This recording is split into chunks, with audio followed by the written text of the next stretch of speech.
Hi everyone. Yes, why? എന്തുകൊണ്ട് normally നമുക്കറിയാം പ്ലാന്റ്സിന്റെ leaves എല്ലാം നമ്മൾ ഗ്രീൻ കളറിലാണ് കാണുന്നത്. ബട്ട് ചില പ്ലാന്റ്സിന്റെ ലീവ്സിനകത്ത് ഗ്രീൻ അല്ലാതെ ബ്ലൂ ഷെയ്ഡ്, അതുപോലെ യെല്ലോ ഷെയ്ഡ് ആൻഡ് എന്താ ഇതുപോലെയുള്ള റെഡ്, ഓറഞ്ച് കളറിലെ ഷെയ്ഡ്സ് കാണാറുണ്ട്. എന്തായിരിക്കും what is the reason behind that? Normally പ്ലാന്റ്സിന്റെ ഗ്രീൻ ലീഫിനുള്ള റീസൺ അതിലുള്ള ക്ലോറോഫിൽ എന്ന് പറയുന്ന പിഗ്മെന്റ് ആണ്.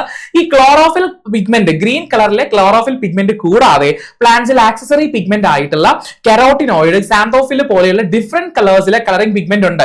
ഈ പറയുന്ന ക്ലോറോഫിൽ അല്ലാതെയുള്ള പിഗ്മെന്റ്സിന്റെ ഇന്റൻസിറ്റി കൂടുമ്പോൾ, അതിന്റെ കോൺസെൻട്രേഷൻ കൂടുമ്പോഴാണ് ഈ ക്ലോറോഫിലിന്റെ ആക്ടിവിറ്റി അല്ലെങ്കിൽ ക്ലോറോഫിലിന്റെ കളറിനെ ഹൈഡ് ചെയ്തുകൊണ്ട് അതിന് ഓവർ ആയിട്ട് എന്ത് വരുന്നത്, വേറെ കളേഴ്സ് ലൈക്ക് ദാ ഇതുപോലെയുള്ള കളേഴ്സ് നമ്മൾ ഈ പറഞ്ഞ ഫോറിൻ കൺട്രീസിലുള്ള ട്രീസിൽ കൂടുതൽ കാണും. ഓട്ടം സീസണിലേക്ക് വരുമ്പോഴാണ് ഈ ക്ലോറോഫിലിന്റെ കണ്ടന്റ് കുറവും അതുപോലെ തന്നെ ഇതുപോലെയുള്ള പിഗ്മെന്റുകളുടെ ആ ഒരു കോൺസെൻട്രേഷൻ കൂടി നിൽക്കുന്നത്.